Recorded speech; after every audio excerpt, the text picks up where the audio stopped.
why here that you would remember is it's never been to one of the sites. It doesn't sit in the safe. It's not laying around, but the code only comes in off the message to launch, which comes over the 2 speakers here, the 2 speakers there simultaneously from headquarters Saginaw, Nebraska, and in our case 15th Air Force, which was over in Riverside, California. We have discrete gear below on level 3 that's going to default to the better of the 2 transmissions. We are going to pull out our top secret control books independently. The commander and deputy are going to open these up and start filling in what they do. It is going to sound like Whiskey Tango Niner Niner 700 November Lima Lima 7. It's called alphanumeric, but they're going to do it. It's free, it's text, and it doesn't have to be decoded from what they're getting past. They're then now going to look in here and agree that they have gotten an authentic launch message and agree to take their locks off that drawer. Pull out the contents of the safe, break the seals. The first seal they're going to break is the authentication deck. They're looking for the authentication that this came from whom?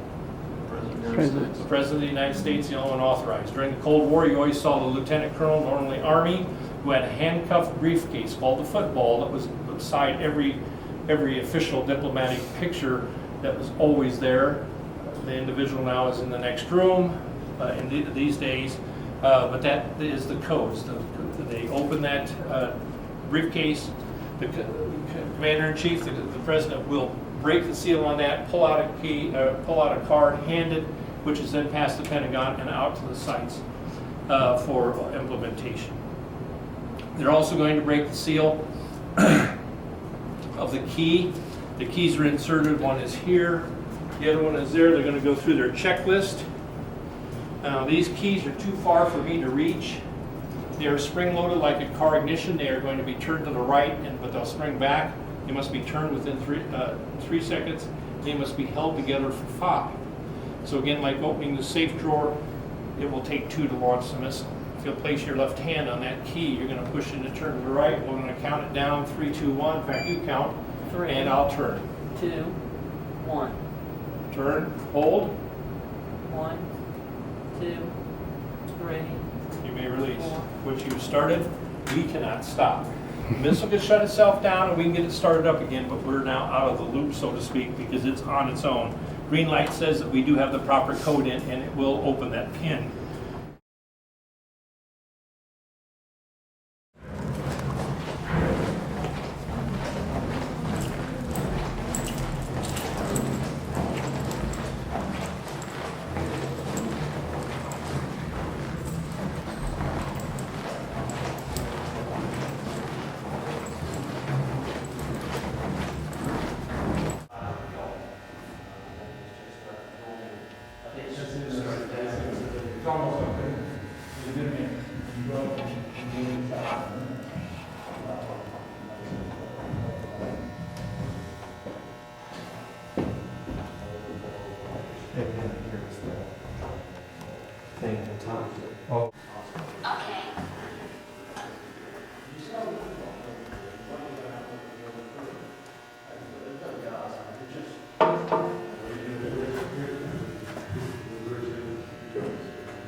Now remember this thing, what people don't realize, this missile weighs, without the warhead, if it's empty, about 20,000 pounds. That's all it weighs.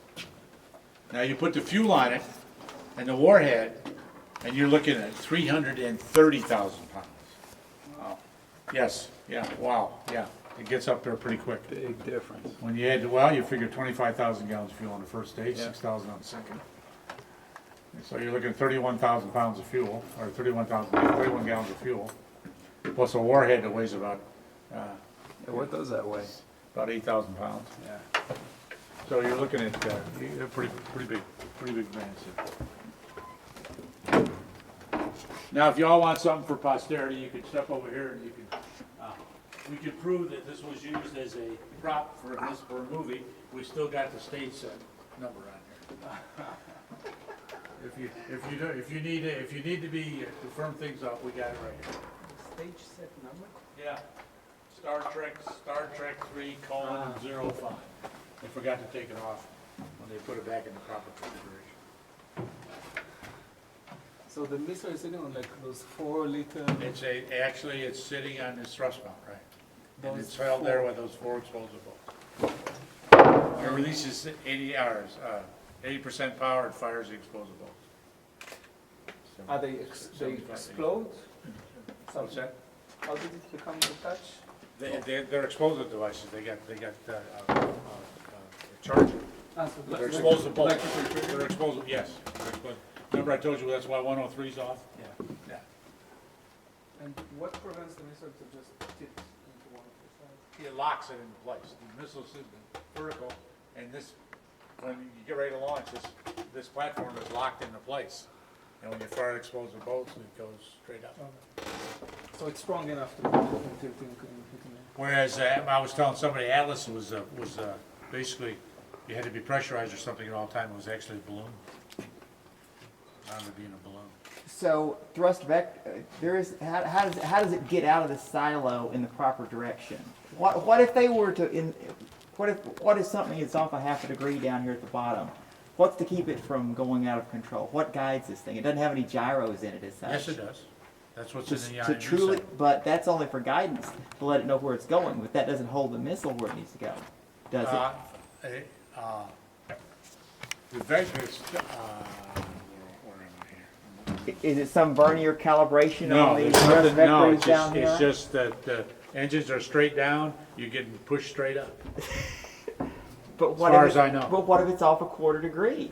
I mean, what's, I guess we're in trouble. And you're off a quarter degree. I think as soon as the bolts come loose. Well, the nozzles on Is the there a engines. The nozzles on the It knows to engines, go straight up. the nozzles on the engines can gimbal. Okay, I think we get 5 degrees out of it in all 4 directions. Is there a system that makes sure that this ring